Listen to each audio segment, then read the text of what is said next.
ఆదివారం.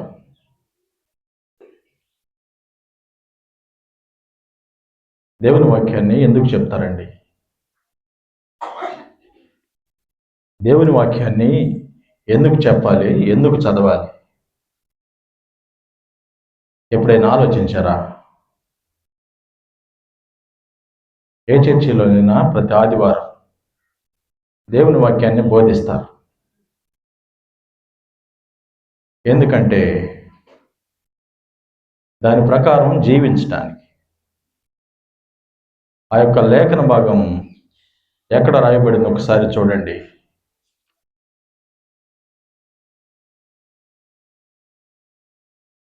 యాకోబు పత్రిక 1వ అధ్యాయం 22వ వచనంలో ఏమని రాయబడి ఉందండి?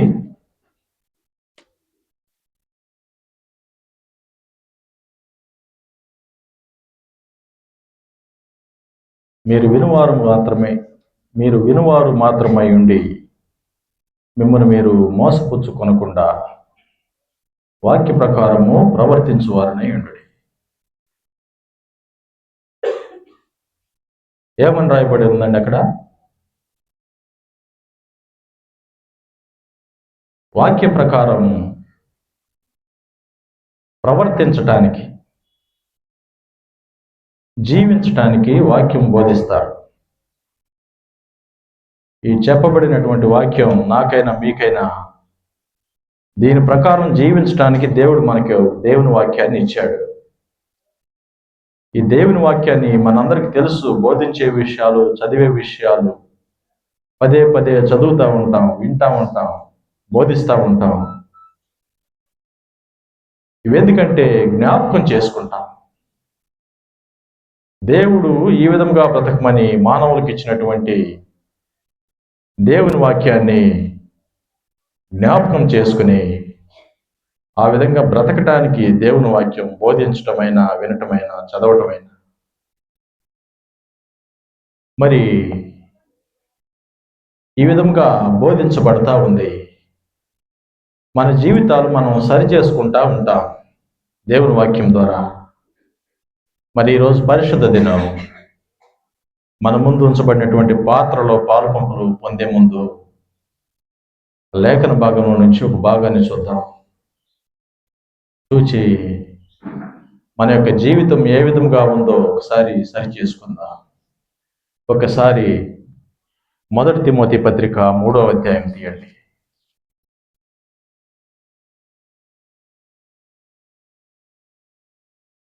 1 తిమోతి పత్రిక 3వ అధ్యాయం 16వ వచనంలో ఈ విధముగా రాయబడి ఉంది.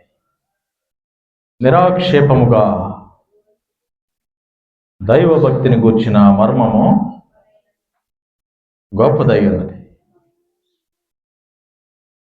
నిరాక్షేపముగా అంటే నిస్సందేహంగా, ఏ సందేహము లేదు. దేవుని గురించినటువంటి, దైవ భక్తిని గురించినటువంటి మర్మము గొప్పదై ఉన్నది. మర్మము అంటే ఏమిటండి? మర్మము అంటే ఏమిటి? రహస్యానికి, మర్మానికి ఏవైనా భేదం ఉన్నదా? కొన్ని విషయాలు మనం రహస్యంగా మాట్లాడుకుంటాం. మరి ఇక్కడ మర్మము అంటున్నాడు. రహస్యం అంటే ఏమిటి? మర్మం అంటే ఏమిటి? రహస్యం అంటే మానవుల ద్వారా దాచబడి ఏదో ఒక విధంగా బయటకు వచ్చే విషయాన్ని రహస్యము అంటారు.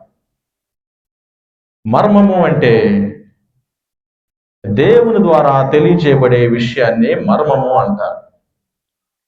ఇది మనుషులు బోధించే విషయం కాదు. దేవుడే తెలియచేసే విషయాన్ని మర్మము అంటారు. మనుషులు మనలో మనం కొన్ని ఏవైనా దాచుకొని ఆయా సందర్భాలను బట్టి బయటికి వ్యక్తీకరిస్తే వాటిని రహస్యాలు అంటారు. మరి దైవ భక్తిని గురించినటువంటి మర్మము గొప్పదై ఉన్నదని లేఖనంలో రాయబడి. మరి మనందరం దైవ భక్తి చేస్తున్నాం. మీరందరూ చేస్తున్నారా భక్తి? దేవుని అంగీకరించినాక మనుషులందరూ భక్తి చేస్తారు కదా. ఈ భక్తి అనేది పరలోక రాజ్యంలో నుంచి తెలియచేయబడింది. ఈ భక్తి నేను మీరు అందరూ జరిగిస్తున్నాం.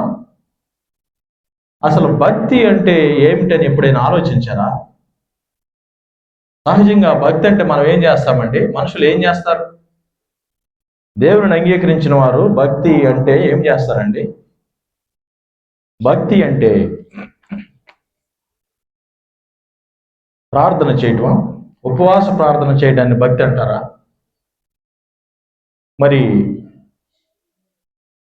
దేవునిచ్చినటువంటి బైబిల్ గ్రంథాన్ని చదవటాన్ని భక్తి అంటారా? మరి కానుకలు, అర్పణలు, దశంభాగాలు ఇవ్వటాన్ని భక్తి అంటారా?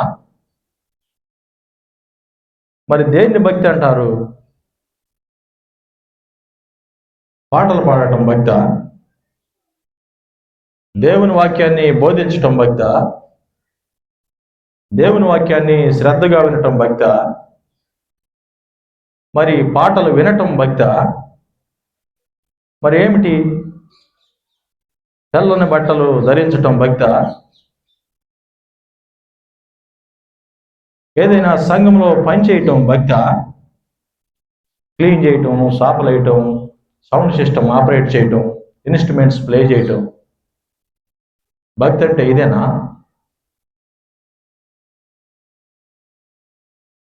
ఇంకా దేవుడిచ్చిన వరమును బట్టి భాషల్లో మాట్లాడటాన్ని భక్తి అంటారా? ఏదైనా దయ్యాలను వెళ్ళగొట్టడాన్ని భక్తి అంటారా? యేసు ప్రభువు వారి నామంలో ఏదైనా అద్భుతాలు జరిగించడాన్ని భక్తి అంటారా? ఏవైనా దాన ధర్మాలు చేయటాన్ని భక్తి అంటారా? మితముగా మాట్లాడటాన్ని భక్తి అంటారా? భక్తి అంటే ఏమిటండి?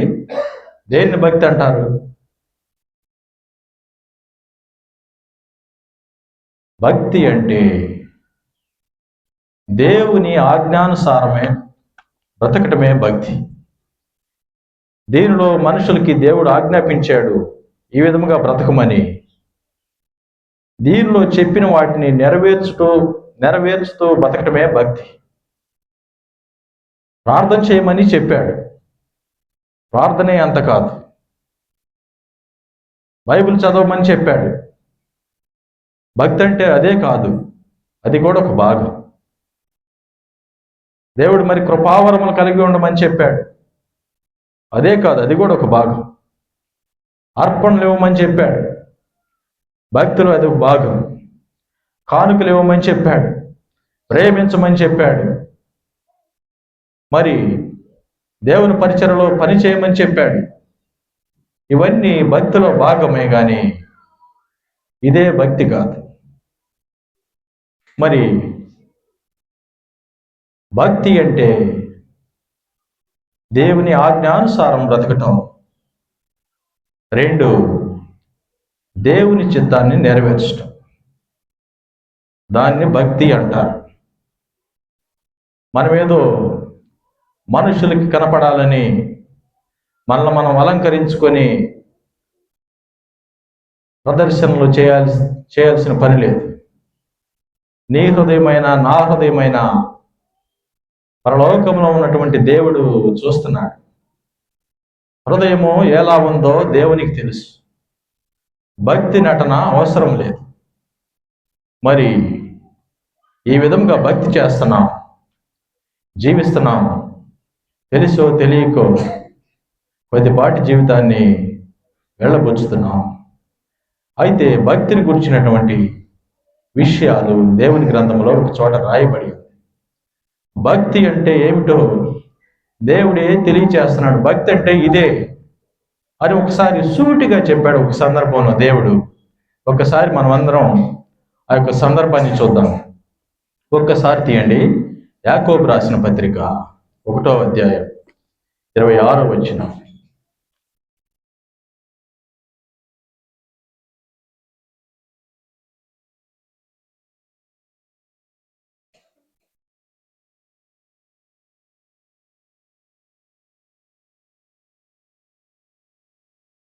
ఏమనుందండి అక్కడ 26,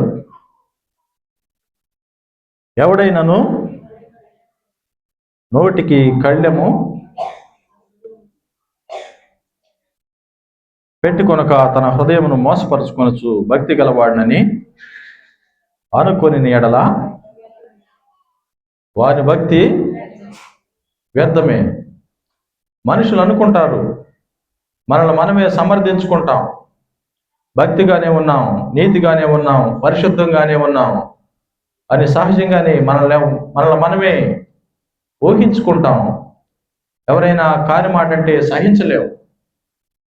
అక్కడ దేవుడు చెప్తున్నాడు, ఏమని చెప్తున్నాడండి అక్కడ? నోరు అదుపులో ఉండటమే భక్తి. Tongue should be in control. నీ నోరు నీ అదుపులో ఉండాలి, నా నోరు నా అదుపులో ఉండాలి. దీన్ని భక్తి అంటారంట. అపరిమితముగా మాట్లాడడం, ఏది పడితే అది మాట్లాడడం కానే కాదని దేవుడు చెప్తున్నాడు. భక్తి అంటే నోటిని అదుపులో పెట్టుకోవడాన్ని భక్తి అంటారంట. ఇక్కడ రాయబడి ఉంది. రెండో విషయం ఇంకొక చోట రాయబడి ఉంది, 27వ వచనంలో చూడండి. తండ్రి అయిన దేవుని ఎదుట పవిత్రమును నిష్కలంకమునైన భక్తి ఏదనగా దిక్కులేని పిల్లలను, విధవరాండ్రను వారి ఇబ్బందిలో పరామర్శించుటయు, ఇహలోక మాలిన్యము తన కంటకుండా తన్ను తాను కాపాడుకునుటయే. భక్తి అంటే దేవుడు చెప్తున్నాడు, తండ్రి లేని వారిని ఆదరించటమే భక్తి. ఏ ఆధారం లేని ఒక విధవరాలని ఆదరించటమే, వారి యొక్క ఇబ్బందిలో వారికి సహాయం చేయటమే భక్తి. భక్తి అంటే మరేదో కాదు, ఇక్కడ స్పష్టంగా రాయబడి ఉంది. తండ్రి లేని వారిని, ఎవరైనా పిల్లలుంటే, తండ్రి లేకపోతే, ఎవరైనా విధవరాలుంటే, భర్త చనిపోయి ఉంటే, వారు ఏదైనా ఇబ్బందిలో ఉంటే వారికి సహాయం చేయటం, దాన్ని భక్తి అంటారు అని ఇక్కడ రాయబడి ఉంది. ఇంకొక భాగం దాని కింద ఏమని రాసింది చూడండి. ఏమనుందండి? ఇహలోక మాలిన్యము తన కంటకుండా తను తాను కాపాడుకున్నటయే భక్తి. మరి ఈ లోకంలో, ఈ లౌకిక ప్రపంచంలో బ్రతుకుతున్నాం. ఈ అన్యజనుల మధ్య మన జీవితం సాగుతుంది. మరి లోకంలో ఉన్నటువంటి మలినం, లోకస్తులైనటువంటి విధానాలు మనకి అంటకుండా బ్రతకటమే భక్తి అంటే అని ఇక్కడ రాయబడి ఉంది. 3 విషయాలు రాయబడి ఉంది. 1, నోటిని అదుపులో పెట్టుకోవాలి. 2, తండ్రి లేని వారిని, అనాథులని, విధవరాండ్లని వారి ఇబ్బందిలో ఆదరించాలి. 3వ విషయం ఏమిటండి? ఈ లోకంలో ఉన్నటువంటి మాలిన్యము నీకు అంటకుండా జీవించాలి. ఈ 3టిని భక్తి అంటారని రాయబడి ఉంది. మరి భక్తి అంటే దేవుని వాక్యాన్ని అనుసరించటం, దేవుని చిత్తాన్ని జరిగించటం. అయితే మరి దేవుని వాక్యాన్ని అనుసరించటానికి దేవుని వాక్యంలో నుంచి ఒక భాగాన్ని చూద్దాం మనం. మత్తయి సువార్త 5వ అధ్యాయం. యేసుక్రీస్తు ప్రభుల వారు ఈ లోకంలో ఉన్నప్పుడు మొట్టమొదటి ప్రసంగం, కొండ మీద ప్రసంగం. ఏం చేశారండి?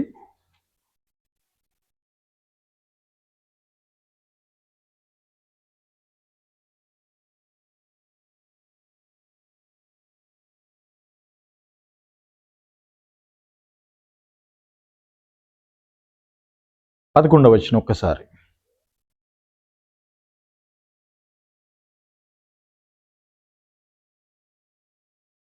నా నిమిత్తము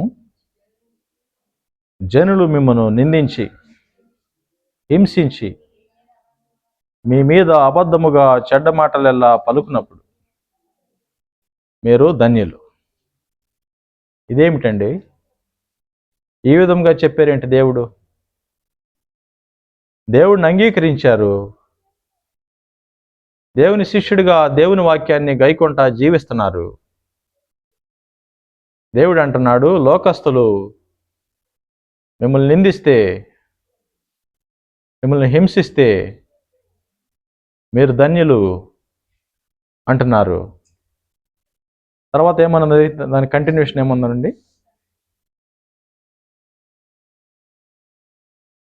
సంతోషించి ఆనందించాలంట. లోకంలో ఎవరో దూషిస్తారు, ఎవరో ద్వేషిస్తారు, మరి ధన్యులు ఎలా అవుతారు?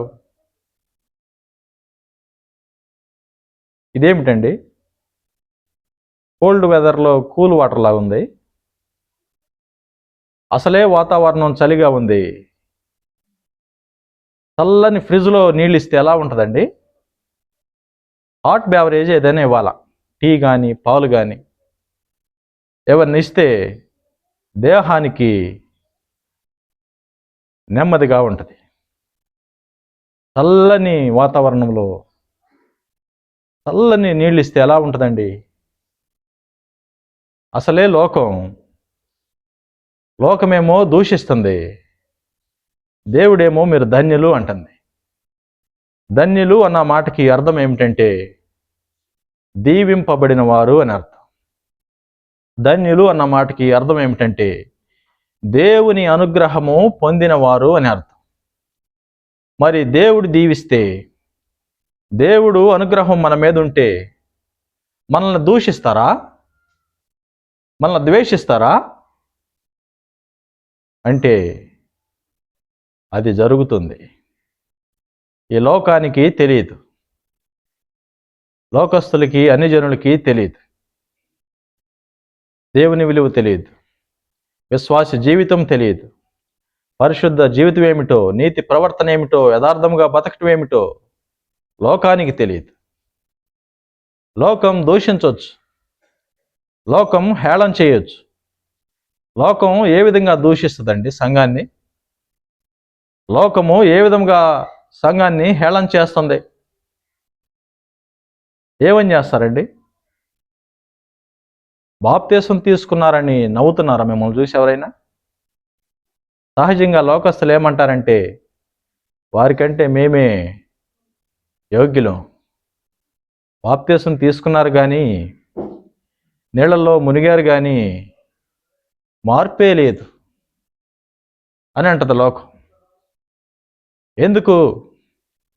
వారికి తెలియదు పరిశుద్ధ జీవితం ఎంత కఠినంగా ఉంటుందో జీవించటానికి. దేవుణ్ణి కలిగి లోకంలో బ్రతకటం ఎంత క్లిష్టమైన పనో లోకానికి తెలియదు.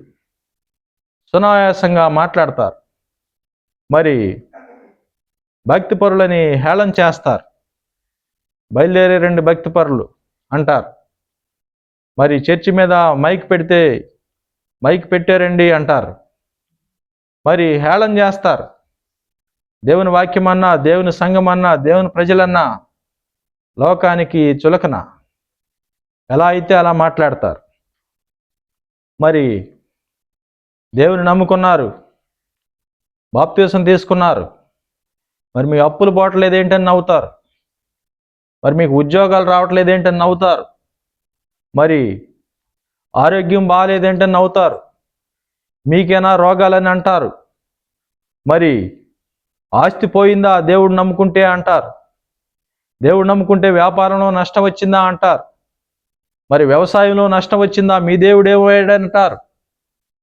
ఇవన్నీ లోకం ఒక విశ్వాసిని చూచి ప్రశ్నించే, సంధించేటువంటి విషయాలు. ఎట్లాంటి సందర్భం నీకైనా నాకైనా ఒకటి వస్తుంది. అప్పుడు ఏమంటున్నాడంటే దేవుడు, నీవు భక్తి చేస్తున్నావు, సంతోషించు. నిన్ను ద్వేషిస్తున్నారు, దూషిస్తున్నారు, అపహాస్యం చేస్తున్నారు, హేళన చేస్తున్నారు, ఆనందించు. ఎందుకంటే నువ్వు ఈ లోకానికి చెందినవాడు కాదు, నీవు పరలోకవాసివి. నీ బహుమానం పరలోకంలో ఉంది. కొద్ది కాలం ఈ శ్రమలు ఉంటాయి, నువ్వు వారిని చూసి నవ్వుతారండి ఎవరైనా? సహజంగా విశ్వాసులు ఒక స్థాయికి చేరుకుంటారు. దేవుని నమ్మిన తర్వాత అయినా, దేవుని నమ్మక ముందైనా ఎవరైనా మాటకి మాట అనేస్తాం. ఎవరైనా ఏదైనా అంటే అసలు ఊరుకోం, పట్టలేం, ఉండలేం, సహించలేం. కానీ కొద్ది కాలానికి దేవునిలోకి వచ్చినాక భక్తి సాధన చేస్తున్నప్పుడు ఒక స్థితికి వస్తారు. అది ఏ స్థితి అంటే విని కూడా విననట్టుంటారు. మరి చూచి కూడా చూడనట్టుంటారు.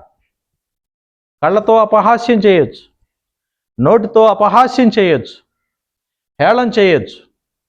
మరి లోకం అలా చేస్తే ఒకానొక సందర్భంలో విశ్వాసి ఏం చేస్తాడంటే తిడతారు, తిట్టులు తీసుకుని కూడా నన్ను కాదులే, అవన్నీ దేవుడే చూసుకుంటాడు అని వదిలేస్తారు.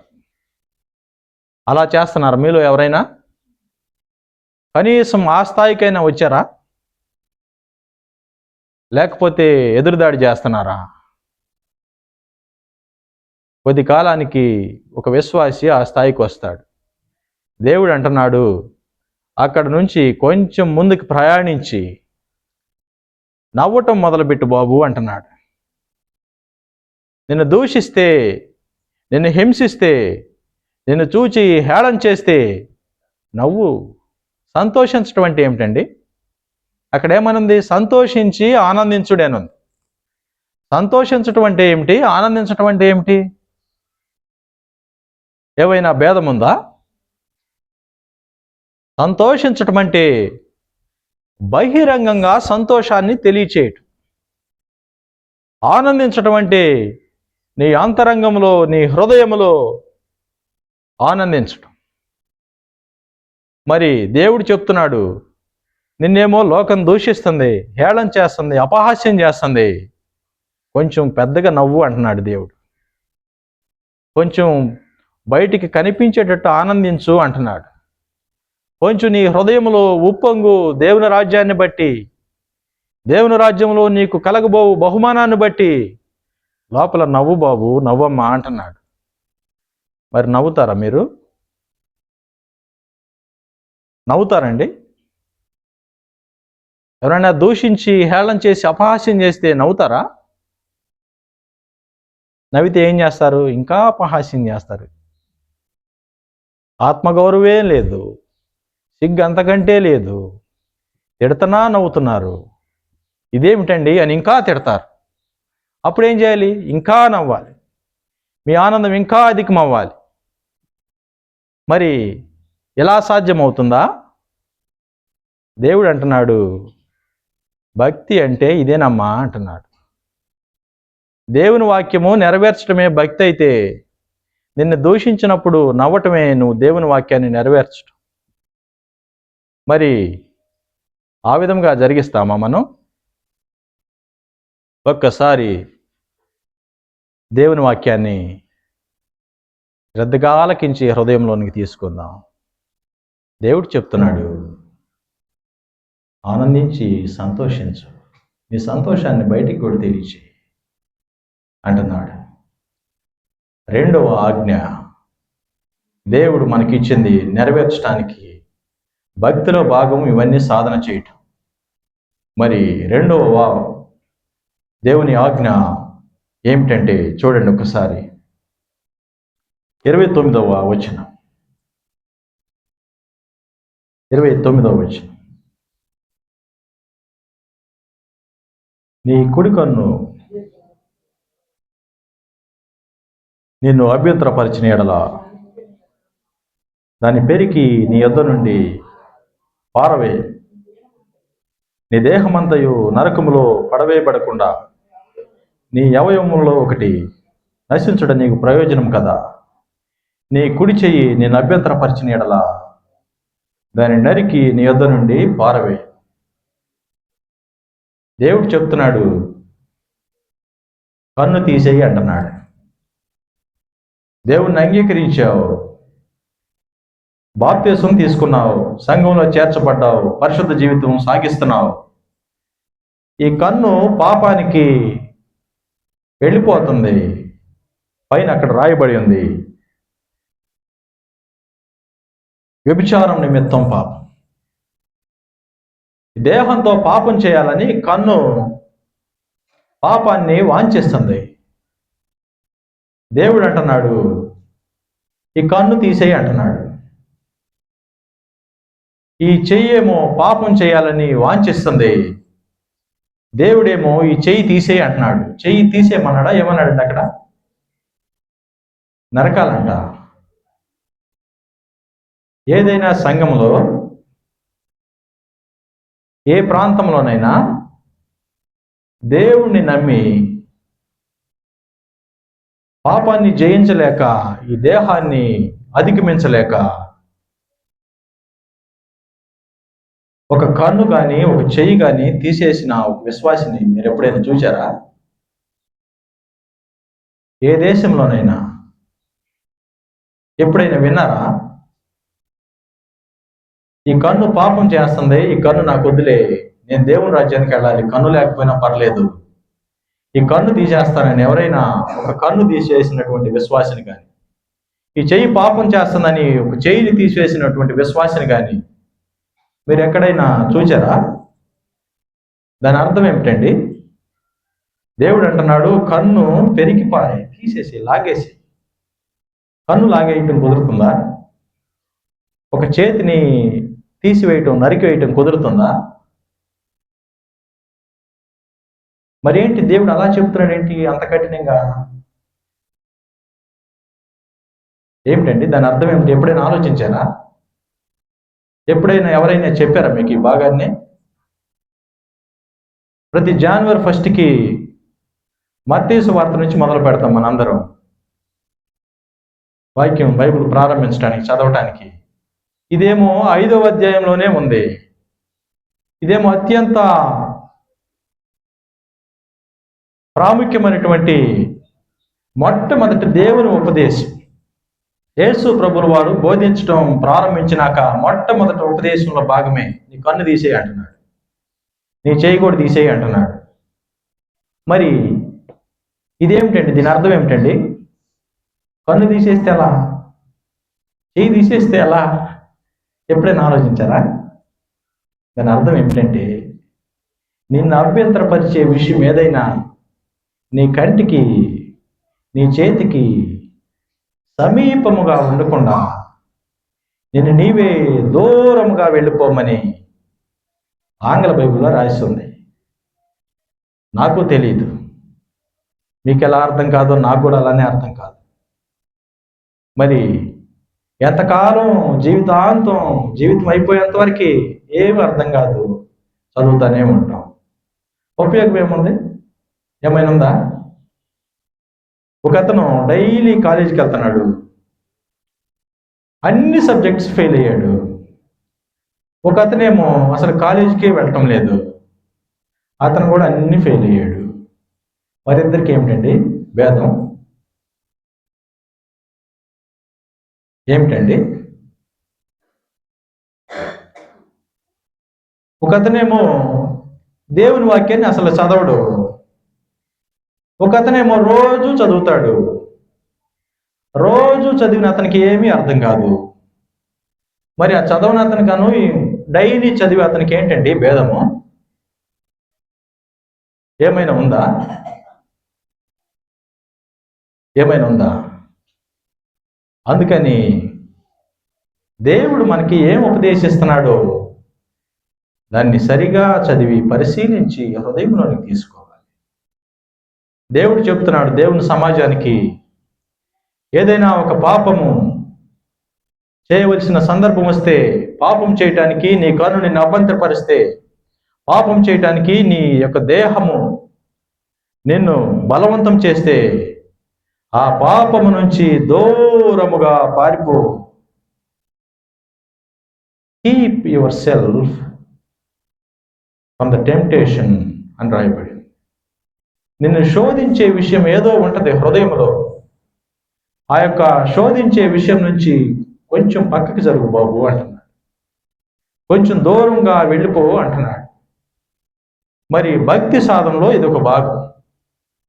చాలామంది భక్తి సాధన చేస్తా ఈ దేహాన్ని జయించలేకపోతున్నానండి, నాకున్నటువంటి అలవాటుని మానుకోలేకపోతున్నానండి. లోకంలో ఉన్నప్పుడు సహజంగా చిన్న చిన్న అలవాట్లు ఉంటాయి. ఏదో సిగరెట్ తాగటమో, కొంచెం ఆల్కహాల్ తీసుకోవటమో, లేకపోతే ఇంకేమైనా ఉంటాయి. కొన్ని కొన్ని బలహీనతలు ఉంటాయి. అబద్ధాలు చెప్పటం, మరి సాడీలు చెప్పటం, ఎక్కడి విషయాలు అక్కడ చెప్పటం, మనిషి లేనప్పుడు బిహైండ్ మాట్లాడటం, ఇట్లాంటి విషయాలు చాలా ఉంటాయి మనిషికి. మరి అట్లాంటి సందర్భం ఏదైనా వస్తే నీకు ఒక అలవాటు ఉందనుకో, మనిషి ముందేమో ప్రైజ్ రాడ్ చెప్పి, మనిషి వెళ్ళగానే అక్క మామూలుది కాదక్క అని చెప్పి అలవాటు నీకు ఉందనుకో, నువ్వు అప్పుడు వందనాలు చెప్పడం కూడా అనవసరం. నీ వందనాలు మానేసి ఆ ముఖం చూడకుండా ఉండటం మంచిది. కనీసం పాపం చేయకుండా ఉంటాం. మరి దేవుడు అదే చెప్తున్నాడు అక్కడ. మనిషికి చాలా బుద్ధి ఉంటుంది. సహజంగా కాని విషయాలంటే, దేవుని మెచ్చని విషయాలంటే మనుషులు అనుకుంటారు ఏదో వ్యభిచారం జరిగించటం, జారత్వం జరిగించటం, లేకపోతే ఏదైనా ధూమపానం చేయటం, మద్యాన్ని సేవించటం, ఇవి కంటికి కనిపించే విషయాలు. అవే దేవుడు వ్యతిరేకించే విషయాలు అనుకుంటారు. దేవుడు నాకు నీకు అంతరంగాన్ని చూస్తాడు, హృదయంలో కపటాన్ని చూస్తాడు, హృదయంలో ద్వేషాన్ని చూస్తాడు, హృదయంలో కాని విషయాలు చూస్తాడు. నువ్వేం ఆలోచిస్తున్నావో, నువ్వేం తలస్తున్నావో, నువ్వే విధంగా ప్రవర్తిస్తున్నావో, నీ రహస్య జీవితం ఏమిటో దేవుడు దాన్ని చూస్తాడు. చూచి అంటున్నాడు, ఏమంటున్నాడండి? ఏమన్నది అక్కడ?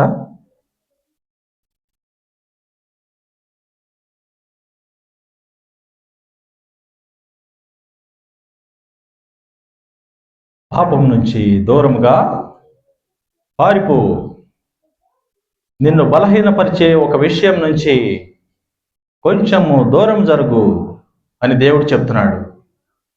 ఇది కూడా భక్తి సాధనలో భాగం. ప్రార్థన చేయటమే కాదు, వాక్యం చదవటమే కాదు, ఉపదేశించడమే కాదు, పాటలు పాడటమే కాదు, ఏదో పని చేయటం కాదు, నువ్వు దాన ధర్మాలు చేయటం కాదు, నీతిగా ప్రవర్తించడం కాదు, పరిశుద్ధంగా జీవించటం కాదు. దేవుని చెప్పినటువంటి ప్రతి ఆజ్ఞ, ప్రతి మాట దాన్ని అనుసరిస్తూ బ్రతకటమే భక్తి. నువ్వు అనుకున్నది భక్తి కాదు, నీకు తెలిసిందే భక్తి కాదు, నేను అనుకున్నది భక్తి కాదు, నాకేదో తెలుసని కాదు. ఇది దేవుని వాక్యం. ఇది ఉపదేశించే వాడికైనా, నీకైనా, నాకైనా ఇది భక్తి సాధన మార్గం. ఇది ముక్తికి మార్గం. మరి ఇంకొక విషయాన్ని చూద్దాం, దేవుడు ఏం చెప్తున్నాడో. 39వ వచనం ఈ విధంగా రాయబడి ఉంది.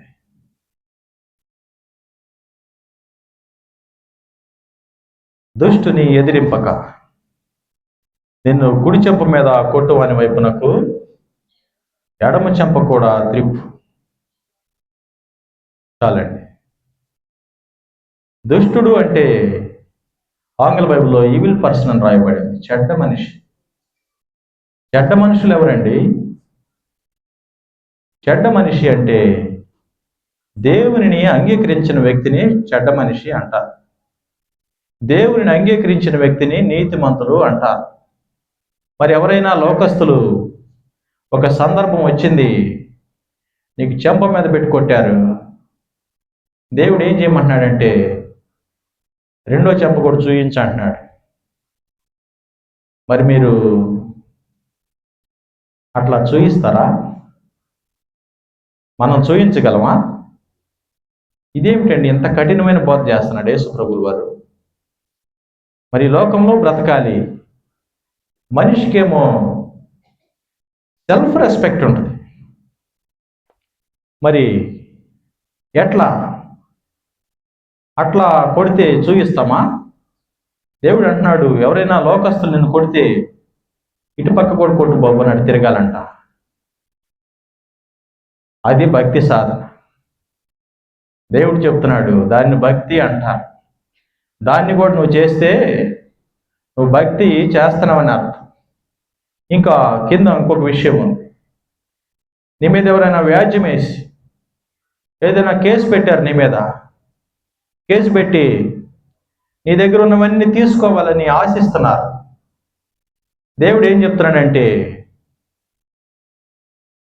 నీ యొక్క షర్ట్ తీసుకున్నారు కేసు పెట్టి, అతని వస్త్రం నాకు కావాలని, పైన ఉన్నటువంటి కోటు కూడా ఇచ్చేయమంటున్నాడు, పై వస్త్రం కూడా. మరి అట్లా చేయటాన్నే భక్తి అంటారంట. అది ఇంట్లో వాళ్ళకి కాదు, బయట వారికి. ఇకపోతే నిన్ను అడుగువానికి ఏమనుంది అక్కడ? ఏమడుగుతారండి మనల్ని? దాని కంటిన్యూషన్ ఉంది.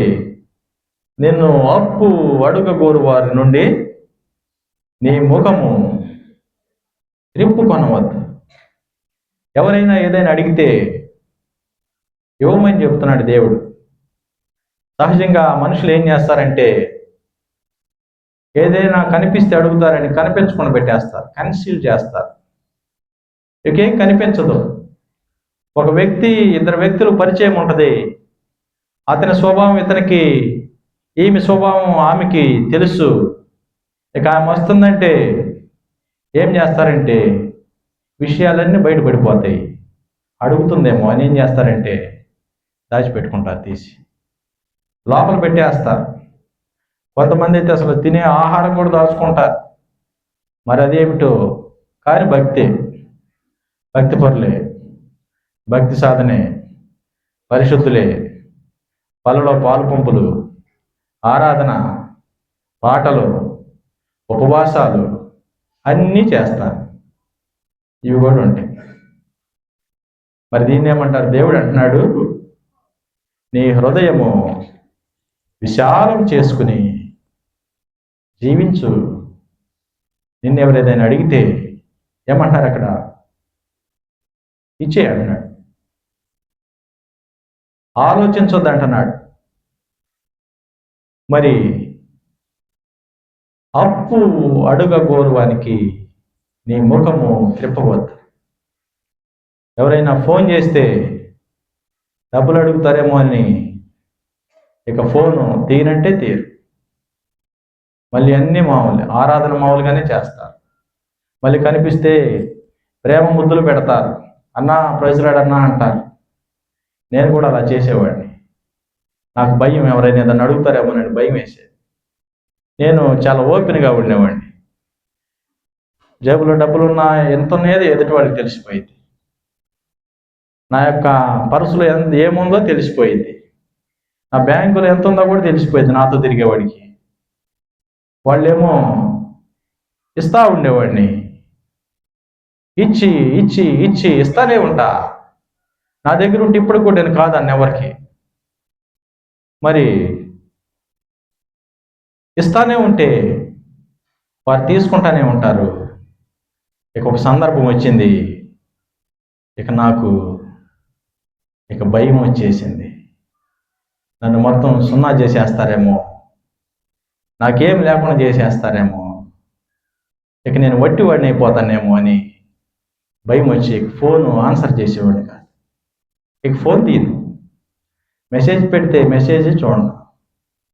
ఇక బలవంతంగా వచ్చేస్తారు. ఇక ఇంటికి రావటం మొదలుపెట్టారు. ఇంటికి వచ్చేస్తారు. ఇక ఇంటికి వస్తే నేను తప్పించుకోలేను. పైనేమో దేవుడు, చేతిలోనేమో దేవుని వాక్యము, హృదయంలోనేమో దేవుని ఆత్మ గద్దిస్తా ఉంటుంది. అరే ఉన్నాయి కదా నీ దగ్గర, ఇచ్చేయి. బ్యాంకులో ఉన్నాయి కదా, ఇచ్చేయి అంటాడు. ఎట్లా మరి? ఇంటికి వస్తే ఏం చేయాలి? ఇంటికి వస్తే ఏం చేయాలండి? తెనాలి వెళ్ళాను అనుకోండి, అక్కడ ఉంటారు. మరి ఏం చేయాలి? నేనైతే ఇచ్చేస్తా. ఎప్పుడు కూడా ఇవ్వాలి అనిపిస్తే, తండ్రి లేని వారికి అనిపిస్తే, నువ్వేదైనా ఆదరించాల్సిన సందర్భం వస్తే, నిన్నెవరైనా ఒక వ్యక్తి నిన్ను అడిగినటువంటి సందర్భం వస్తే నువ్వు ఇవ్వాలని దేవుడు చెప్తున్నాడు. మీరు ఎప్పుడైనా ఇచ్చారు? నేనైతే ఇక నా పాకెట్లో ఉంచుకోను. 10 రూపీస్ కూడా ఇచ్చేస్తా. నేను లెక్క పెట్టను అసలు. మళ్ళీ లెక్క పెడితే ఎంత ఇచ్చానని మనసుకు తెలుస్తుంది కదా. ఒక 2000 ఉన్నాయి, లేకపోతే 100 రూపాయలు ఉంది, 10,000 ఉన్నాయి, ఎంతైనా ఉండని ఒక్కసారి కౌంట్ చేసిస్తే అది ఇక్కడ ఫీడ్ అయిపోయింది మనసులో. ఏమని? పలానా వ్యక్తికి ఎంత ఇచ్చా, పలానా సందర్భంలో అంత ఇచ్చా, పలానా ప్రాంతంలో ప్రదేశంలో అంత ఇచ్చా, చనిపోయిందాక అది పోదు. ఇక దేవుడు అంటున్నాడు, నీ కుడి చెయ్యి ఏదైనా ఇస్తే ఎడమ చెయ్యి తెలియకూడదు. లెక్క పెట్టుకోండి. నీకు ఇవ్వాలని ఉంది కదా, నువ్వు ఆదరించాల్సిన సందర్భం వచ్చింది కదా. ఎప్పుడైనా ఇచ్చారండి? మీరు ఎప్పుడైనా ఇచ్చారా? ఎవరికైనా ఇచ్చారా? మీరు నాకంటే పెద్దోడు కదా. ఎప్పుడైనా ఇచ్చారా? మా అమ్మ కూడా నన్ను తిడతా ఉంటుంది. ఇక నువ్వు మమ్మల్ని సున్నా చేసేస్తావంటది. మరి ఇది డమ్మానికి పలికే మాటలు కాదండి. ఇది దేవుని వాక్యం చెప్తున్నాడు. ఆ విధంగా ప్రవర్తించండి అని దేవుడు చెప్తున్నాడు. ఆ విధంగా ప్రవర్తించటం మనమేది, అది భక్తిలో భాగం, భక్తి సాధనలో భాగం. మరి ఇంకొక విషయాన్ని చూద్దాం. అక్కడ కింద రాయబడి ఉంది, మీ శత్రువుల్ని ప్రేమించండి అని రాయబడి ఉంది. మరి మిమ్మల్ని హింసించు వారి కోసం ప్రార్థన చేయండి అని రాయబడి ఉంది. మరి ఇంకొక విషయం, 5వ అధ్యాయం 23వ వచనం, 24వ వచనంలో ఈ విధంగా రాయబడి ఉంది. ఒక్కసారి మీరు అందరు చదవాలండి. ఆ భాగాన్ని మీరు ఒక్కసారి చదవాలి. మత్తయి సువార్త 5వ అధ్యాయం 23వ వచనం, 24వ వచనం. కావున నీవు బలిపీఠం వద్ద అర్పణము అర్పించుచుండగా నీ మీద నీ సహోదరునికి విరోధం ఏమైనాను కలదని అక్కడ నీకు జ్ఞాపకం వచ్చిన యెడల అక్కడ బలిపీఠం ఎదుట నేను అర్పణం విడిచిపెట్టి మొదట వెళ్ళి నీ సహోదరునితో సమాధానపడి అటు తర్వాత వచ్చి నీ అర్పణ అర్పింపు. ఏమనుందండి అక్కడ? ఏమనుంది అక్కడ? ఎవరైనా ఈ విషయాన్ని చెప్తే మీకు చిన్న కాంప్లిమెంటరీ ప్రైజ్ ఇస్తాను. ఇప్పుడు మీరు చదివింది, ఎప్పుడు చదివింది? సహోదరుని మీద ద్వేషము విరోధం ఏమైనా ఉంటే చెప్పక్క. ఏమనుంది అక్కడ? అక్కడ ఏమనుందంటే నీ సహోదరునికి విరోధం అంట. నీకు అతని మీద ఏమి లేదు, అతనికి నీ మీద ఉందంట. మరి యేసమ్మ కంటే నాకు గిట్టడం లేదు, విరోధమైనటువంటి భావం ఉంది, నేనేమో ఇలానే బ్రతుకుతున్నాను. దేవుడు చెప్తున్నాడు విరోధం ఉందేమో నాకు, సమాధాన పడమని చెప్తుందేమో నీకు. ఇదేమిటండి అసలు? అక్కడ చూడండి ఏమని, నీ సహోదరునికి ఏమనుందండి అక్కడ? నీ మీద నీ సహోదరునికి విరోధం ఏమైనా, అతనికి ఉంటే విరోధం, నీకు కాదు. నువ్వు సమాధానంగానే ఉన్నావు, అతని మీద నీకు ఎటువంటి అభిప్రాయం లేదు, నువ్వు మంచిగానే ఉన్నావు. కానీ నువ్వంటే అతనికి గిట్టడం లేదు. నువ్వంటే అతనికి గిట్టకపోతే నువ్వెలా వెళ్తావండి? ఇదేమిటి ఇంత కఠినంగానా? మీ మీద ఎవరైనా అలుగుతారు, మీరంటే ఎవరికైనా గిట్టదు, మీతో ఎవరైనా మాట్లాడరు. దేవుడు చెప్తున్నాడు, నువ్వే వెళ్ళిపోరా వాళ్ళ దగ్గరికి అంటున్నాడు. అక్కడ ఏమనుందంటే, గిట్టని వాడు వెళ్ళటం కాదు, మీరే వెళ్ళాలి. నీ మీద అతనికి విరోధమైనటువంటి భావం ఉంది, నువ్వు వెళ్ళి సమాధానపడి అంటున్నాడు. నీకేం లేదు కదా, నువ్వెందుకు సమాధాన పడటం? అవసరమా? ఈ వాక్యము నేను చదివాను, నాకు ఒక సందర్భం ఎదురుపడింది. నా స్నేహితుడు నన్ను అపార్థం చేసుకున్నాడు ఒక చిన్న విషయానికి. నేనేం చేయలే, నా మనస్సాక్షికి తెలుసు. ప్రార్థన చేస్తున్నాను, ఏమిటి నేను ఎక్కడైనా తప్పు చేశానా, రహస్యంగా నా హృదయంలో ఏమైనా తలంచానా అని ఆలోచిస్తుంటే ఏ తప్పు కనిపించడం లేదు. అతనేమో నాతో నేనంటే గిట్టడం లేదు. ఇద్దరం కలిసి ఉన్నాం, స్నేహం చేశాం, మరి అతనికి నేనంటే గిట్టడం లేదు. నేనేమో ఓవర్ క్వాలిఫైడ్ అనమాట. అతనికంటే నేను అన్ని విషయాల్లో యోగ్యుడిని అని నాకు తెలుసు, దేవుని వాక్యము తెలుసు. అతనికంటే ఎక్కువ చదువుకున్నాను, అతనికంటే ఎక్కువ సంపాదిస్తాను, అతనికంటే సమాజంలో మంచి గౌరవం ఉంది నాకు, అతనికంటే మరి అన్ని విషయాల్లో యోగ్యంగానే ఉన్నా. నా హృదయమేమో అతిశయిస్తుంది. వాడెంత అనుకుంటున్నా, హృదయంలో కోపం వస్తుంది. అతనేం మాట్లాడట్లా, నేను పైకి ఏం మాట్లాడటం లేదు, అలానే ఉన్నా. అతను గుర్తుకు రాగానే కోపం వస్తుంది. ఇదేమిటి? భౌతికంగా కూడా బలంగానే ఉన్నా, అసలు ఏ విషయంలో అతను సరికాదు. అయినా మరేం చేయాలి? ఎట్లాంటి సందర్భం వచ్చింది, నేను కూడా మాట్లాడట్లేదు. ఒకరోజు దేవుడు చెప్పాడు, కల వచ్చింది.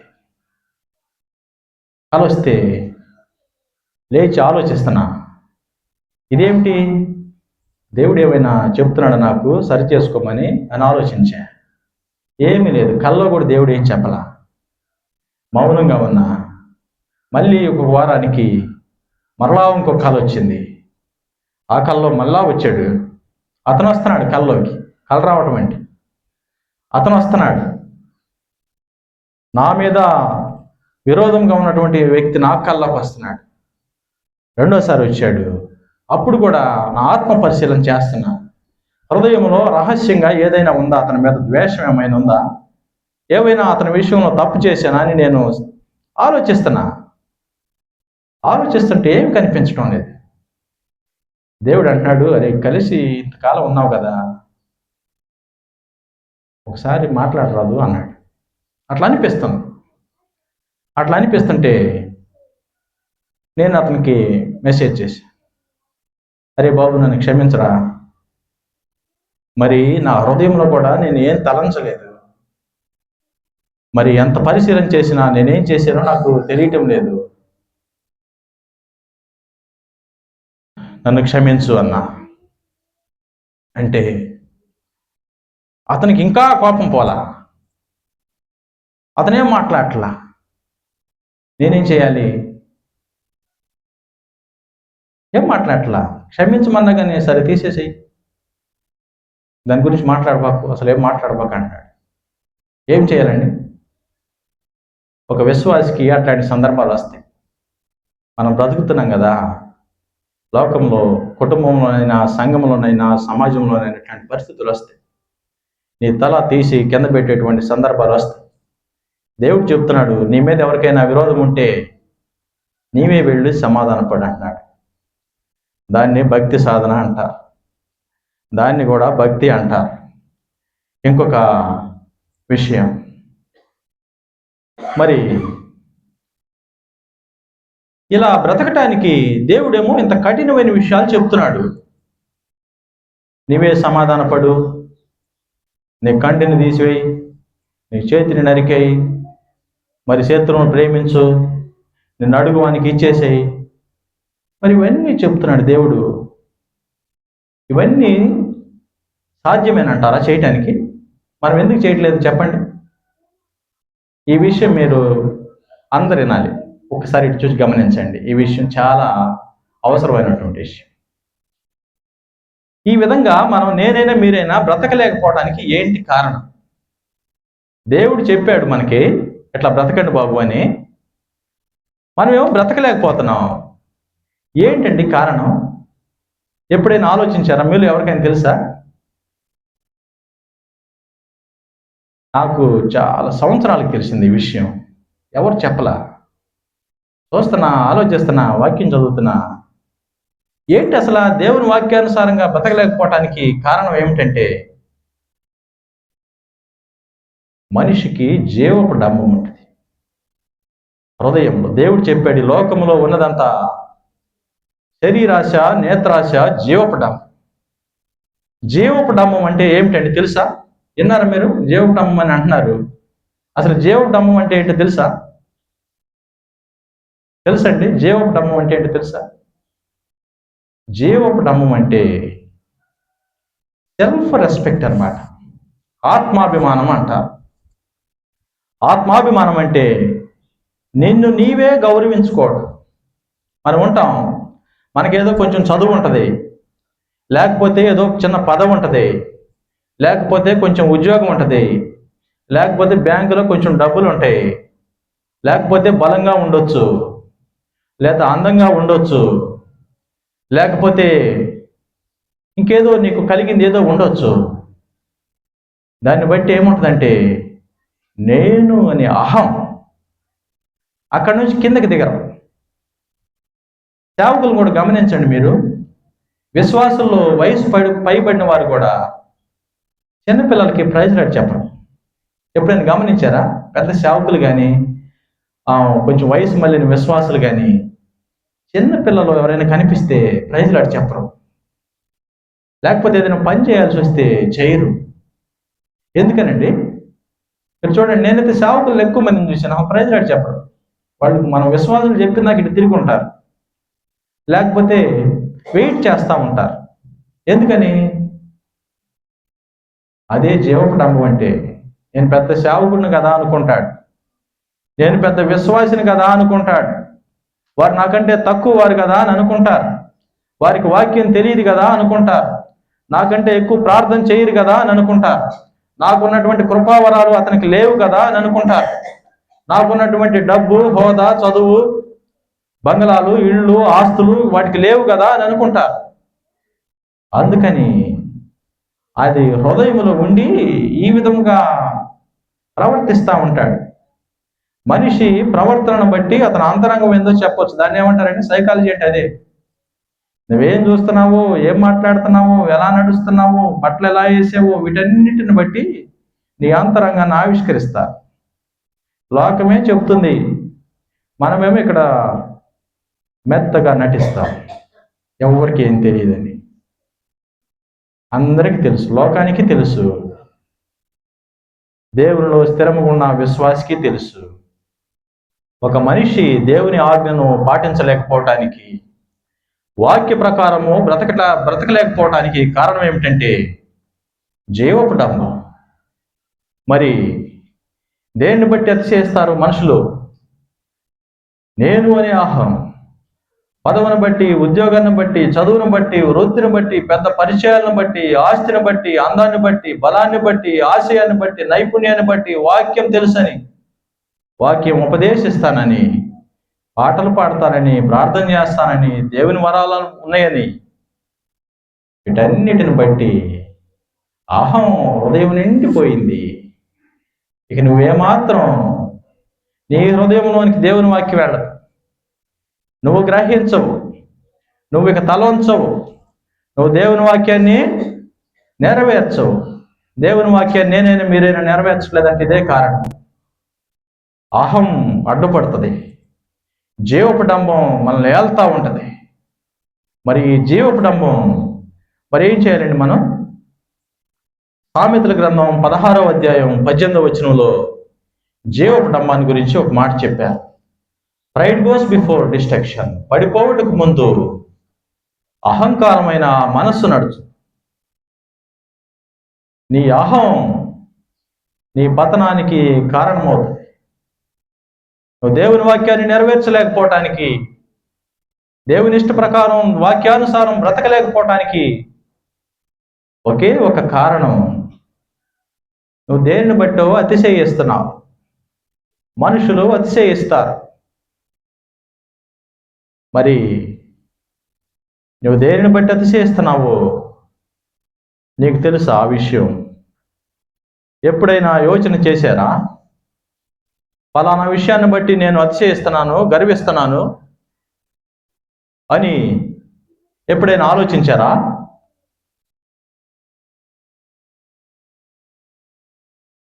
మరి ఈ లోకము ఈ జీవటమ్మాన్ని ఆత్మాభిమానం అంటది. మరి దేవుడేమో దాన్ని ఏమంటే సిగ్గు అని కూడా చెప్పొచ్చు. మనం సిగ్గు అని కూడా చెప్పొచ్చు. జీవపు డంబాన్ని అంటే ఆ స్థాయి నుంచి నువ్వు దిగజారాలంటే సిగ్గుపడతావు. మరి ప్రైడ్ ఆఫ్ సెల్ఫ్ రెస్పెక్ట్ అనమాట. నేను నువ్వే గౌరవించుకోవడం, నీకు నువ్వే ఒక స్థానాన్ని ఏర్పరచుకోవటం. నేను కదా, ఇది కదా, నాది కదా అన్నటువంటి ఒక విషయాన్ని హృదయంలో పెట్టుకుంటే మనం దేవుని వాక్యాన్ని నెరవేర్చలేం. మరి దేవుడేమో దేవుడై ఉండి దేవునితో కూడా ఉండుట విడిచిపెట్టకూడని భాగ్యమని ఎంచుకొనలేదు. కానీ మనుషుని పోలికగా పుట్టి దాసుని స్వరూపము ధరించుకొని తను తాను రిక్తుడుగా అయిపోయాడు. మనుషులను రక్షించడానికి దేవాతి దేవుడు, మరణం లేనటువంటి వాడు, దేవుని రాజ్యంలో నివసించేటువంటి దేవుడు దేవుని అహాన్ని విడిచిపెట్టాడు, దేవుని పొజిషన్ విడిచిపెట్టాడు, దేవుని స్థాయిని విడిచిపెట్టాడు. నీవేమో నీకున్నదాన్ని విడిచిపెట్ట. దేవుని వాక్యాన్ని ఎలా చేస్తావు? మరి దేవుని కంటే గొప్పవాడివా? దేవుడు మనకు ముందు మాదిరిగా ఉన్నాడు. దేవుడై ఉండి దేవుడితో కూడా ఉండుట విడిచిపెట్టకూడని భాగ్యమని ఎంచుకొనలేదు. మరి ఆయన శరీరం దారిగా వచ్చాడు, మనుషునిగా పుట్టాడు, దాసుని స్వభావం ధరించాడు, తను తానే అర్పించుకున్నాడు. నేను రక్షించడానికి దేవుడికి ఏం అహం అడ్డురాలా. మనుషులకి దేవుని రాజ్యం ఇవ్వటానికి దేవునికి అహం అడ్డురాలా. జీవపటంబం దేవునికి అడ్డురాలా. దేవుడు అనుకోవచ్చు కదా, కలుగును గాక అంటే కలుగుతారు మనుషులు, వెళ్ళిపోవును గాక అంటే వెళ్ళిపోతారు సృష్టి మొత్తం. దేవుడు ఏంటండి సృష్టిని ఎలా కలుగు చేశాడు? నోటి మాట చేత సృష్టిని కలుగు చేసిన దేవుడు ఒక్కసారి నిన్ను నన్ను తీసివేస్తే వెళ్ళిపోమా? వేరే మనుషుల్ని దేవుడు పుట్టించలేడా? మరి మనల్ని రక్షించడానికి దేవుడు ఏమిటండి? మనుషులను రక్షించడానికి దేవుడు దేవుని అహాన్ని విడిచిపెట్టాడు. దేవుని వెంబడించడానికి ఒక విశ్వాసి మాత్రం వాడి అహాన్ని విడిచిపెట్టడానికి కష్టమైపోతుంది. ఇదేమిటండి? ఇలా ఉందేమిటి? మరి జీవపడంబము రకరకాలుగా బయట పెడతా ఉంటారు మనుషులు. ఆర్నమెంట్స్, గోల్డ్ ఆర్నమెంట్స్ లేకపోయినా పిచ్చి పెట్టుకుంటారు. మరి అద్దెకి కూడా ఇస్తున్నారంట, నాకు తెలియదు. మరి సగం బంగారం ఉంటుందంట. మరి అవేంటో మాకు తెలియదు, మేము ఎప్పుడు కొనలేదు. మనిషికి హృదయంలో నేనంటే ఏంటి, నా అందం చూడు, నా సౌందర్యాన్ని చూడు, నా యొక్క స్థాయిని చూడు సమాజంలో అని కనుపరుచుకోవటానికి ఇవన్నీ చేస్తాడు. అద్దె నగలు పెట్టుకోవటం, అధికారులు తిరగటం, మరి ఇక రకరకాలుగా వారికి ఉన్న పరిస్థితులను బట్టి, ఉద్యోగాన్ని బట్టి, ఒక్కొక్కరికి ఎంత ఉద్యోగం వస్తే అసలు ఆగడండి బాబు. కొంచెం డబ్బులుంటే అసలాగరు. మరి దేవునితో కలిసి కాస్త ప్రార్థన చేసే అటువంటి పరిస్థితి సందర్భం వస్తే అసలు ప్రార్థన చేయని వారిని లెక్క చేయరు. ఏదైనా దేవుడు ఆత్మ వరాలు ఇచ్చి భాషలు మాట్లాడతాం ఎవరైనా చూశారంటే, భాషలు మాట్లాడే వారిని ఎవరైనా చూశారు? నేను కొంతమందితో సంభాషించాను, వారి పేర్లు చెప్పను. దేవుడు వరం ఇచ్చాడు, భాషలు మాట్లాడరా, నన్ను ఆరాధించరా, ప్రవచించరా అని దేవుడు వరం ఇచ్చాడు. నాకైనా ఇస్తాడు, నీకైనా ఇస్తాడు. ఇక వారు ఎలా ఉందంటే, భాషలు మాట్లాడే మేము మాత్రమే దేవునిలో ఒక స్థాయి భక్తులము, భాష లేనివాడివి నువ్వేంటండి విశ్వాసివి అన్నట్టు ఏమంటారంటే, నీకు తెలియదులేమ్మా అని అంటున్నాడు. మళ్ళీ వెనకాల చూస్తేనేమో ఇంత ఉంది జీవితం. ఒక దేవుడు ఏదో వరం ఇచ్చాడండి, దేవుడు వరం ఇచ్చాడు, భాషలు మాట్లాడటం గొప్ప విషయమా? ఒక సందర్భం ఉంది, మార్కు సువార్తలో ఒక భాగాన్ని సందర్భం వచ్చింది, ఒకసారి చూడండి.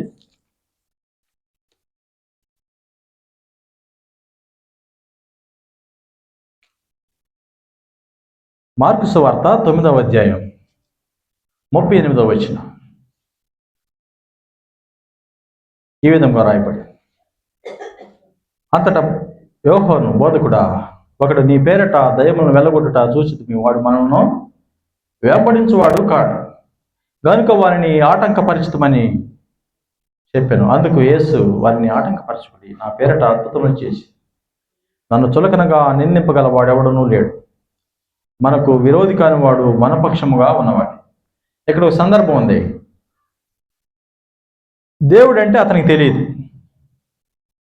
దేవుని వెంబడించడం లేదు, లోకంలో బ్రతుకుతున్నాడు. ఓ పక్కేమో సేవకులు ఉన్నారు, దేవుని పని చేస్తున్నారు. దేవుని శిష్యులు సేవకులేమో దయ్యాలను వెళ్ళగొట్టడం, రోగులను స్వస్థపరచడం, ప్రార్థన చేయటం, బాప్తిస్మాలు ఇవ్వటం, ఇట్లాంటి పనులన్నీ జరిగిస్తున్నారు. అతను చూశాడు, లోకంలో ఉన్న ఒక వ్యక్తి, ఇదేమిటి, యేసు ప్రభువుల వారి నామమున దయ్యమా వెళ్ళిపో అంటే వెళ్ళిపోతున్నాడు, ఇదేమిటి ఆశ్చర్యంగా ఉందని ఆయన కూడా మొదలు పెట్టాడట. ఆయనకేమో దేవుడు తెలియదు, దేవుడిని వెంబడించడం లేదు, దయ్యమా వెళ్ళిపో అంటే వెళ్ళిపోతుంది. ఇప్పుడు ఏమిటండి అక్కడ ఎవరు గొప్ప? వెళ్ళగొట్టినటువంటి వ్యక్తి గొప్ప? దేవునితో సంబంధం కూడా లేదు, రక్షణ లేదు, మారు మనసు లేదు, బలలో పాలు పంపులు లేదు, ఆరాధన లేదు, పాటలు లేవు, ఉపవాసం లేదు, ఏమీ లేదు. ఉంది ఏమిటంటే ఒట్టి యేసునామం. పేతురు యోహాను గారు కూడా ఏమన్నారండి, చర్చి ముందు ఒక కుంటివాడిని స్వస్థపరిచి ఏమన్నారండి, ఏంటి మీరేంటి ఇలా ఆశ్చర్యపోతున్నారేంటి, మేమేంటో మా సొంత శక్తి చేత, మా భక్తి చేత, మా బలం చేత ఇదేంటో జరిగించినట్టు మీరేంటి ఆశ్చర్యపోతారేంటి, ఇది జరిగించింది యేసునామం, మాలో ఏమి లేదు బాబు అని వాళ్ళు చెప్పారు. ఇంకొకటి ఇక్కడ అర్థమవుతుంది, పాస్టర్ గారిలో ఏమి లేదని అర్థమవుతుంది, యేసునామంలోనే ఉంది. ఏం చేస్తున్నాడండి అతను? దేవుని శిష్యుడు కాదు, వెంబడించేవాడు కాదు, విశ్వాసి కాదు, సేవకుడు కాదు, దయ్యాన్ని వెళ్ళగొడుతున్నాడంట. దాని అర్థం ఏమిటంటే, యేసునామం నీకు నాకు దేవుడు ఉచితంగా ఇచ్చాడండి. దేవుని కృపా కనికరమును బట్టి నేనే నువ్వు బ్రతుకుతున్నావు. నీ డంబానికి, నీ అహానికి, నీ అహంకారానికి నువ్వు భక్తి చేస్తున్నావని, భాషలు మాట్లాడుతున్నావని, ప్రార్థన చేస్తున్నావు, ఉపవాసం చేస్తున్నావు, కానుకలు ఇస్తున్నామని, ఇంకా ఉపదేశం చేస్తున్నాను, వాక్యం చెప్తున్నామని ఏమన్నా హృదయంలో ఏమన్నా ఉంటే దేవుడు ఏం చేస్తాడంటే తీసేస్తాడు. కొంచెం ఆగమ్మా అన్నాడు అనుకో, ఏమవుతుందండి? మనుషులు ఎంతవరకు ఎదిరిపడతారు? దేవుడు చెబుతున్నాడు, నీ అహాన్ని తీసేసేయి. దేవుని ఆత్మేమో మన దేహంలో ఉంది. మీరు దేవుని ఆలయమై ఉన్నారని మీరు ఎరుగురా. దేవుడే ఈ దేహంలో జీవిస్తున్నాడు, మళ్ళీ నువ్వు కూడా జీవిస్తున్నావు అనుకుంటున్నావు. అందుకనే నీకు ఈ గర్వం, అందుకని జీవపు డంబం, అందుకనే మనల్ని మనం తగ్గించుకోలేని దానికి కారణం ఏమిటంటే దేవుడు నీలో ఉన్నాడని నీకు తెలియదు. మర్చిపోతున్నాం అప్పుడప్పుడు మర్చిపోతారు. అసలు ఎప్పుడు మర్చిపోయి ఆదివారం ఒక్కరోజే గుర్తు చేసుకునే విశ్వాసాలు కూడా ఉంటారు. ఇక ఎప్పుడు తెలియదు అనమాట. ఆదివారం ఆరాధనకు వస్తేనే గుర్తు వస్తుంది. దేవుడు ఉన్నాడని, దేవుని ఆత్మ ఉందని, సంఘ సభ్యులని, దేవుని సంతానమని ఆదివారం వస్తేనే గుర్తు వస్తుంది. మరి మన స్థితి ఎలా ఉంది? మనం దేనికి ప్రవర్తిస్తున్నాం? ఎలా ఉన్నాం? ఒకసారి దేవుని వాక్యాన్ని బట్టి మనం చూడాలి. మరి రెండవదిగా ముగిస్తాను, ఒక 5 నిమిషాల్లో ముగించేస్తాను. ఒకటి, భక్తి అంటే చెప్పాం, దేవుని వాక్యము నెరవేర్చుతూ బతకటాన్ని భక్తి అంటారని చెప్పాం. రెండో విషయం, దేవుని చిత్తాన్ని జరిగిస్తూ బ్రతకటమే భక్తి. దేవుని వాక్యంలో నుంచి చిన్న ఒక భాగం తీసి చెప్పాము. దేవుడు మనకేం ఉపదేశిస్తున్నాడు, మనం ఎలా బ్రతకాలని. తర్వాత దేవుని చిత్తం ఏమిటో ఒక్కసారి చూద్దామండి. మనం ఒక్కసారి తీయండి. మొదటి తెస్సలోనికీయులకు రాసిన పత్రిక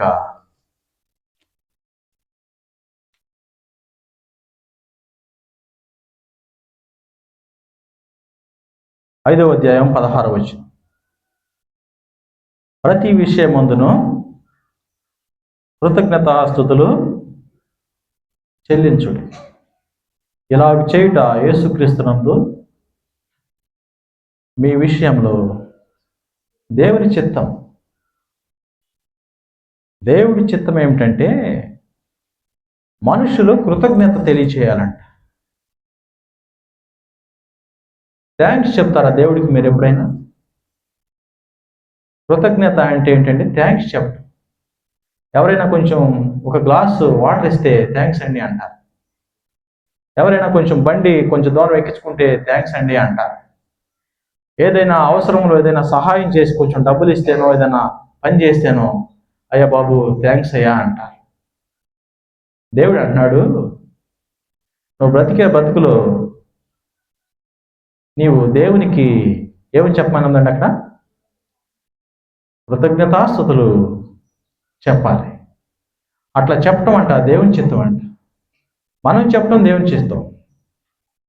మరి మీరు ఎప్పుడైనా ప్రతిరోజు దేవునికి థ్యాంక్స్ చెప్పేవారు ఎవరైనా ఉన్నారా మీరు? ప్రతిరోజు సహజంగా మనం ఆదివారం వస్తాం, అర్పిస్తాము కానుకలు, ఆరాధనలో ఇంకా అన్నీ ఒక్కసారి వెళ్ళిపోతాము. ప్రతిరోజు దినదిన జీవితంలో దేవునికి ఎస్ ప్రభు, థ్యాంక్స్ ప్రభు అని చెప్పేవాళ్ళు ఎవరైనా ఉన్నారా? ఎవరైనా ఉన్నారండి? ఎందుకని చెప్పరు? అంటే తెలీదా? గవర్నమెంట్ ఏదైనా 10 ఏళ్ళు వేస్తేనే సంవత్సరం అంతా చెప్తున్నారు, ఫలానా గవర్నమెంట్ డబ్బులు వేశారండి అని. ఆ విషయాలు మర్చిపోం. మరి ఎవరైనా మనిషి ఏదైనా కొంచెం అప్పిస్తే, ఏదైనా చిన్న సహాయం చేస్తే, ఫలానా సమయంలో ఫలానా బాబు, ఫలానా ఆమె సహాయం చేశారండి అని జ్ఞాపకం చేసుకుంటాం. మరి దేవుడేమో దేవుని రాజ్యం విడిచిపెట్టి నీ కోసం వస్తే, ఆయన ప్రాణం ఇస్తే, ఆయన ఆహారాన్ని వదులుకుంటే, మనుషుల కోసం తగ్గించుకుంటే ఒక్కసారైనా జ్ఞాపకం చేసుకో. 24 గంటల్లో ఒక్కసారైనా జ్ఞాపకం చేసుకోరా? మీకెవరు చెప్పలేదా? నేను చెప్తున్నాను ఈరోజు. ప్రతిరోజు మీరు పని చేస్తున్నా, నిద్రపోతున్నా, ప్రయాణం చేస్తున్నా, థ్యాంక్స్ అని చెప్తా ఉండండి. యేసు ప్రభు మీకు వందనాలు, కృతజ్ఞతాస్తుతులు, Jesus thank you, thank you, thank you Jesus, thank you Jesus. ఇదే మాటనండి.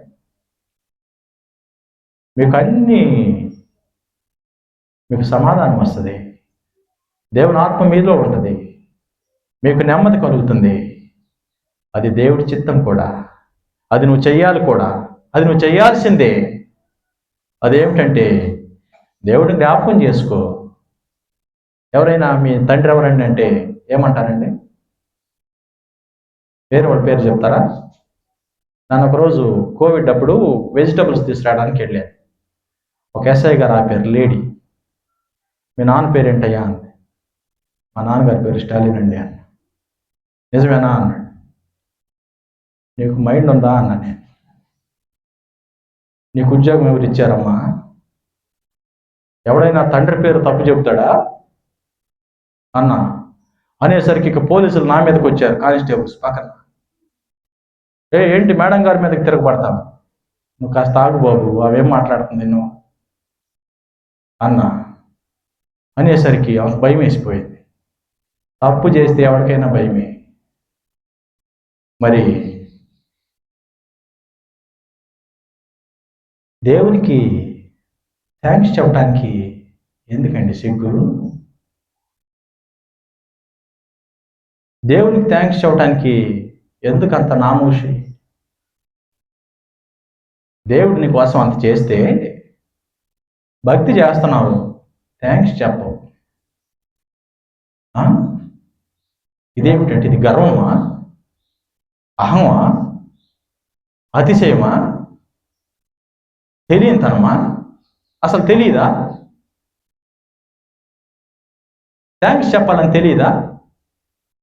ఎవరైనా బండి లిఫ్ట్ ఇస్తారండి, దిగ్గానే ఏమంటాం? అయ్య బాబు థ్యాంక్స్ ఏ అంటాం, చక్కగా ఒక స్మైల్ ఇచ్చి.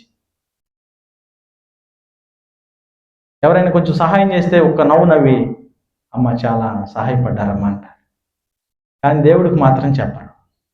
దేవుడు చెప్తున్నాడు, నువ్వు చేయాల్సిందే దేవుని చిత్తం అని చెప్తున్నాడు. కింద ఇంకొక భాగం చూడండి, మనం క్లోజ్ చేద్దాం. 4వ అధ్యాయం 3వ వచనం.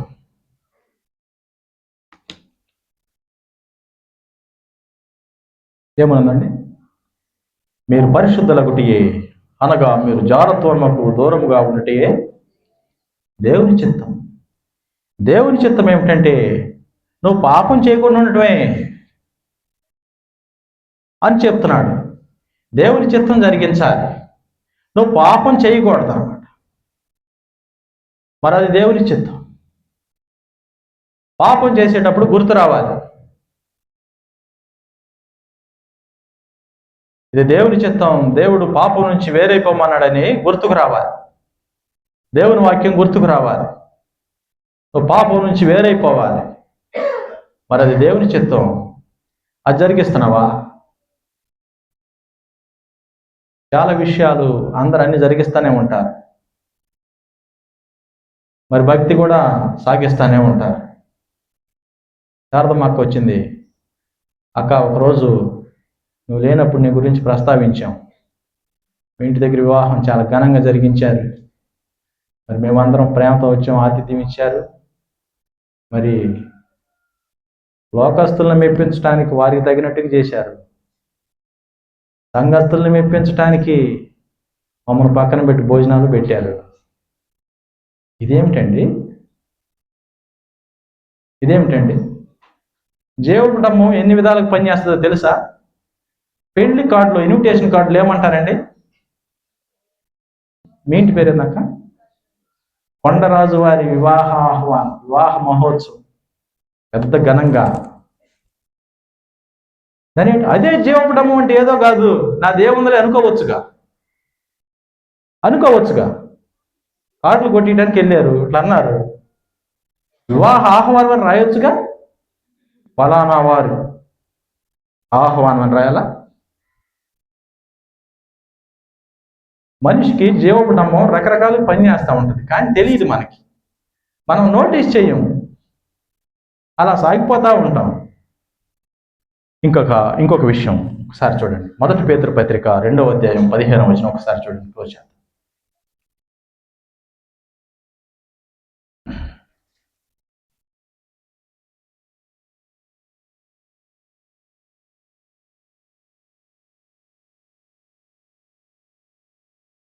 ఏలయనగా మీరిట్లు యుక్త ప్రవర్తన గలవారై జ్ఞానముగా మాటలాడు, అజ్ఞానముగా మాటలాడు, మూర్ఖుల నోరు మూయుట దేవుని చిత్తం. ఒకసారి తీయండి, ఈ ఒక్క బాగా తీయండి, క్లోజ్ చేద్దాం. 1 పేతురు పత్రిక 2వ అధ్యాయం 15వ వచనం ఒకసారి చదవండి. ఏలయనగా, నేను చెప్తాను చెప్పండి. ఏలయనగా మీరిట్లు యుక్త ప్రవర్తన గలవారై అజ్ఞానముగా మాటలాడు, మూర్ఖుల నోరు మూయుట దేవుని చిత్తం. ఏమంటాడండి? మూర్ఖుల నోరు మూయమంటున్నాడు. మూర్ఖులు అంటే ఎవరండి? మూర్ఖులు అంటే తెలివి లేని వారు అని రాసి. తెలివి ఎవరికి ఉండదండి? యెహోవా యందు భయభక్తులు కలిగి ఉండుట జ్ఞానమునకు మూలం. ఎవరికైతే భక్తి ఉండదో, దేవుడు ఉండడో వాడికి తెలివి లేదని దేవుని వాక్యం చెప్తుంది, నేనుగా. మరి అట్లాంటి అవిశ్వాసులు నోరు మూయాలంట. విశ్వాసం ఎట్లా మూయాలి? అక్కడేమన్నా ఎట్లా మూయాలండి? నోరు ఎలా మూస్తారు? మూర్ఖులు మాట్లాడుతున్నారు, జ్ఞానం లేని వారు మాట్లాడుతున్నారు, వారి నోరు మూయాలి. నువ్వేమో విశ్వాసివి, సంఘంలో చేర్చబడ్డావు, భక్తి సాధన చేస్తున్నావు, మరి సంఘానికి వెలుపల ఉన్నటువంటి వ్యక్తి నోరు మూయమని దేవుడు చెప్తున్నాడు. యుక్త ప్రవర్తన అంటే ఏమిటి చెప్పండి? యుక్త ప్రవర్తన అంటే మంచి ప్రవర్తన. నీ క్రియల ద్వారా, నీ సత్క్రియలు చూచి వాడు నోరు మూసుకోవాలంట. ఒక విశ్వాసి క్రియలు చూచి అవిశ్వాసి నోరు మూసుకుంటావు, మూయాలంట. అది కుదురుతుందండి? కుదురుతుందా? దేవుడు చెప్తున్నాడు, మీరు అట్లా చేయటం ఏమన్నది అక్కడ? దేవుని చిత్తం. మీరు ఆ విధంగా జీవించాలి. మరి ఆ విధంగా జీవించటం దేవుని చిత్తం. దేవుని చిత్తం గురించి 3 విషయాలు చెప్పాము. ఏమిటండి? కృతజ్ఞతాస్తుతులు చెల్లించటం, పాపము దూరముగా వెళ్ళిపోవటం, 3 యథార్థముగా, నీతిగా, మంచిగా ప్రవర్తించటం దేవుని చిత్తం. మరి ఇక సమయమైంది. మరి ఇప్పుడు ఏం చేయాలి? ఇక మన భక్తిని సముద్రంలో పడకున్నటువంటి తెరవలే పైకి లేపాలి. Elevate your godliness. భక్తిని చూపించాలి. ఇక రహస్యంగా ఎంతకాలం భక్తి చేస్తారండి? సిగ్గుపడతా, బైబిల్ దాచుకుంటా, లోకంలో అవిశ్వాసిలాగా బ్రతుకుతా, సంఘంలోనేమో విశ్వాసిలాగా ఆరాధన చేస్తా, లోకంలో లోకానికి తగిన మాటలు మాట్లాడతా, సంఘములో సంఘానికి తగిన మాటలు మాట్లాడతా, ఈ విధంగా నటిస్తూ ఎంతకాలం బ్రతుకుతావు? ఇక సమయం అయింది. ఇక తెర తీయాలి, భక్తి ప్రదర్శించాలి. ఇక మరి భక్తి ఎవరికి చూపిస్తారు? మన భక్తి ఎవరికి చూపించాలి? మొట్టమొదట మన కుటుంబానికి, తర్వాత సంఘానికి, స్నేహితులకి, ఇరుగు పొరుగు వారికి, సమాజానికి నీ భక్తిని చూపించాలి. మరి జీవకుటుంబాన్ని విడిచిపెట్టాలి.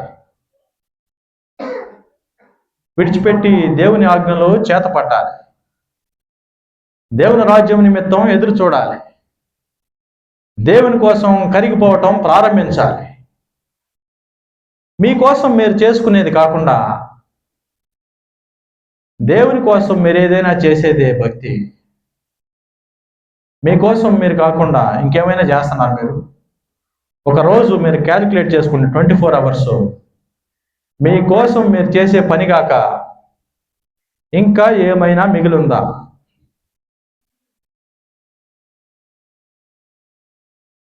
దాన్ని కూడా భక్తి అంటారు.